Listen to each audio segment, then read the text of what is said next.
Australia once faced an agricultural crisis so intense that 60 million acres of farmland became completely useless.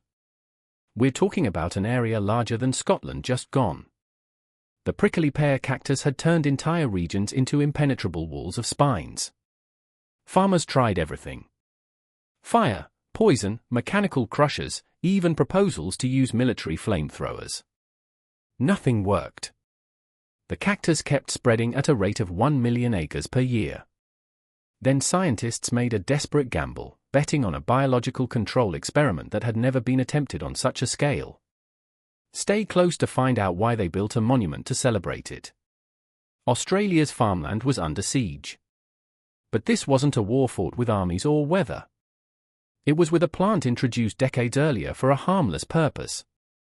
The prickly pear cactus had quietly been spreading across the countryside, turning fertile fields into walls of spines. By the early 20th century, the invasion had reached crisis levels. 60 million acres of farmland rendered useless, an area larger than Scotland. Farmers tried everything. Fire, poison, mechanical crushers, even proposals to use military flamethrowers. Nothing worked. The cactus kept spreading at a rate of 1 million acres per year. Then, scientists made a desperate gamble with a solution no one had dared try before.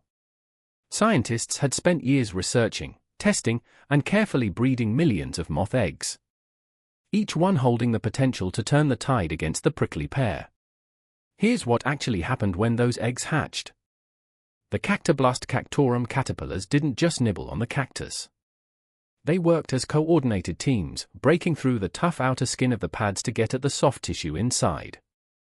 Think of it like they were tunneling through the plant's defenses. Once inside, they'd feast until they grew to about 25 millimeters in length, completely hollowing out the cactus pad in the process. Raymond Sanderson described it in the Scone Advocate in 1954. The caterpillars ate the insides out of the pear, leaving mere shells, and multiplied at a phenomenal rate. The scale of the operation was insane. At the Chinchilla Prickly Pear Experimental Station, they were distributing up to 14 million moth eggs every single day. Farmers would receive shipments with simple instructions. Place them on your densest cactus patches and wait. By 1933, the numbers told the story. But here's the thing. This miracle solution almost never happened.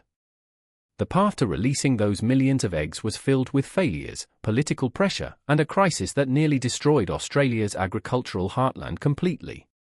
The whole disaster started because Britain wanted to compete in the red dye market. And not just any red. The brightest red dye in the world. Produced by crushing cautional insects that lived on prickly pear cactus. During the colonial period, this dye was Mexico's second most valuable export after silver. That's how profitable it was. Red was power. Kings wore red robes. Cardinals wore red robes. British soldiers marched across continents in their famous red coats, all colored with crushed cochineal insects from prickly pear plants.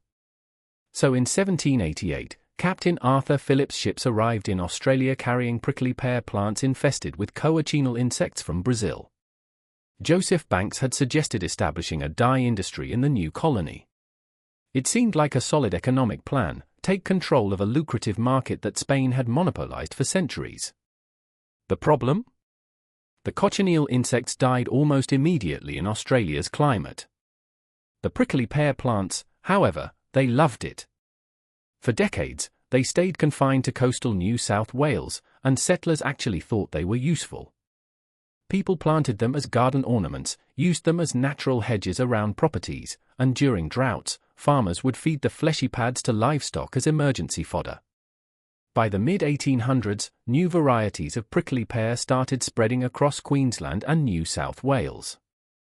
Settlers moving inland brought cutings with them. The dry interior climate west of the Great Dividing Range turned out to be a perfect habitat. Two species in particular, the common pest pear and the spiny pest pear, started multiplying at rates nobody expected. By 1870, it was completely out of control. The Sydney Mail published this description in 1923. The spread of prickly pear is like the invasion of a dangerous enemy advancing slowly but steadily and gradually taking possession of our continent. The numbers were absolutely staggering. By 1919, prickly pear occupied 22 million acres. Scientists calculated it was spreading at 1 million acres per year. Farmers watched helplessly as their properties became worthless. Livestock would starve in paddocks that were completely surrounded by walls of spines they couldn't get through. Land that families had spent years clearing and cultivating just disappeared under green walls of cactus. And every solution only made it worse. The New South Wales government passed the Prickly Pear Destruction Act in 1886, making property owners legally responsible for destroying the cactus on their land.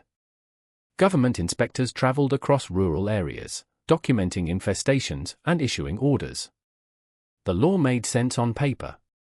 In reality, it was asking people to do something that was physically impossible. Farmers tried burning it. They'd set massive fires that consumed all the surface growth. But the cactus would just regrow from underground roots. They tried digging up entire colonies, back-breaking work that took days, and destroyed the land in the process. But here's the problem. Any tiny pad fragment left behind in the soil would sprout and create new plants. Kind of like zombie plants. Some farmers invested significant money in horse-drawn rollers designed to crush the cactus into pulp. This actually made things worse because the crushed pieces would take root wherever they landed, spreading the infestation even further. The government kept tightening the screws, updating the rules in 1901 and again in 1924, each time piling on stricter requirements and bigger penalties. The prickly pear didn't care about legislation. It kept advancing. Queensland offered a £5,000 reward in 1901 for anyone who could develop an effective destruction method. That's over $1 million Australian dollars today. Nobody could claim it. In 1907, they doubled the reward to £10,000, more than $2 million in modern currency. Inventors and entrepreneurs flooded the government with proposals. None of them worked, so they turned to chemical warfare. The 1926 Queensland Prickly Pear Land Commission reported that farmers had purchased over 31,000 tins of arsenic pentoxide and 27,950 tins of something called Robert's Improved Pear Poison. This stuff was 80 sulfuric acid mixed with 20 arsenic pentoxide. Farmers would spend months spraying this toxic mixture across their properties. The work was exhausting, expensive, and genuinely dangerous to human health. The poison would kill some plants, but new colonies appeared faster than anyone could treat them. So now you had contaminated soil and water sources, creating additional environmental problems on top of the cactus invasion.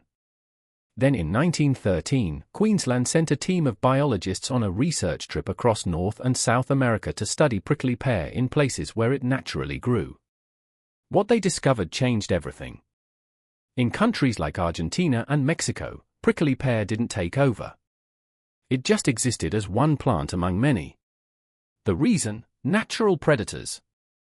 The cactus had plenty of natural enemies, bugs, and fungi that had evolved with it for thousands of years. So, its numbers never got out of hand. The team came back with a radical recommendation. Introduce these natural enemies to Australia. It was called biological control. Fighting nature with nature instead of fighting it with tools, chemicals, and mechanical equipment. But then World War I started in August 1914 and the entire project got shelved. Resources went to the war effort and the prickly pear kept spreading unchecked for another 6 years.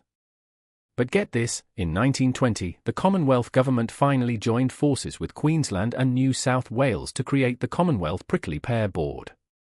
They made a board for the pear. This organisation had one very simple mission. Stop the cactus invasion before it destroyed the entire eastern interior of Australia. They immediately sent entomologists led by Alan P. Dodd back to America to collect the biological agents that had been identified years earlier. The scientists brought back more than 30 different species of insects and plant diseases for testing. Research stations were established where each potential weapon went under strict evaluation. The challenge was finding something that would aggressively attack prickly pear without touching agricultural crops or native plants. Get this wrong and you could create a problem even worse than the cactus. No pressure. The Cactoblast cactorum moth from Argentina emerged as the best option. The life cycle was fascinating. Female moths would lay eggs in distinctive patterns on cactus pads. When the larvae hatched, they'd work as teams, breaking through the tough outer layer to reach the nutritious tissue inside. The caterpillars would devour the interior, growing rapidly. In just a few weeks, a colony of larvae could turn a healthy prickly pear plant into a rotting shell. But the first 2 breeding attempts failed miserably. The moths died before producing viable offspring. The pressure was enormous. Every single day, the research took. Another chunk of Australia disappeared under cactus. Scientists finally imported 3,000 Cactoblast cactorum eggs from Argentina, splitting them between facilities in Chinchilla and Brisbane. These eggs were treated like they were made of gold. Researchers monitored them constantly, adjusting temperature and humidity, making sure conditions stayed perfect. 5-star treatment for these little guys. At Chinchilla, they ran meticulous tests. They offered the caterpillars dozens of different plant species, watching carefully to see if the moths would attack anything besides prickly pear. The moths ignored everything except the cactus. They were specialists that had evolved over thousands of years to eat only Optia species and nothing else. The breeding program turned out to be spectacularly successful. From an initial population of just 527 female moths, scientists harvested 165 eggs. The second generation produced over 2.5 million eggs. The moths were ready. In 1926, scientists made the call. They released the first Cactus cactorum moths into the Australian environment, betting everything on this unprecedented biological control experiment. Soon, the impossible would become reality. The transformation happened faster than even the optimistic scientists predicted. The moths reproduced at rates that made the cactus spread look slow. Each generation of caterpillars would destroy entire fields of prickly pear. Then the adult moths would lay millions more eggs, creating the next wave of destruction. These things were breeding like tiny spiky bunnies on overdrive. It was like watching an invasion play out in reverse. Farmers started seeing results within months. Entire fields of dense prickly pear that had been impenetrable walls just collapsed. The thick barriers that had made properties completely unusable disappeared. Land that families had abandoned years earlier suddenly became accessible again. The experiment worked beyond anyone's wildest expectations. 60 million acres of land were restored to productivity without using a single drop of chemical poison or setting a single fire. The moths accomplished what mechanical equipment, toxic chemicals, and desperate proposals for military hardware could never achieve. The economic impact was massive. Communities that were facing complete extinction started rebuilding. Property values went from zero to profitable as land became usable for farming and grazing again. The agricultural crisis that had threatened to permanently alter Australia's interior was just over. The gratitude people felt was so intense that in 1936, the community of Bunara built the Cactoblast Memorial Hall. Yep. An entire building dedicated to celebrating a moth. In 1965, the Queensland Women's Historical Association took it even further, erecting a stone cairn in Dalby with a plaque that recorded the indebtedness of the people of Queensland and Dalby in particular to the Cactus cactorum and their gratitude for deliverance from that scourge. Australia had monuments to war heroes, explorers, and politicians. Now they had a monument to an insect. But here's where the story takes a dark turn.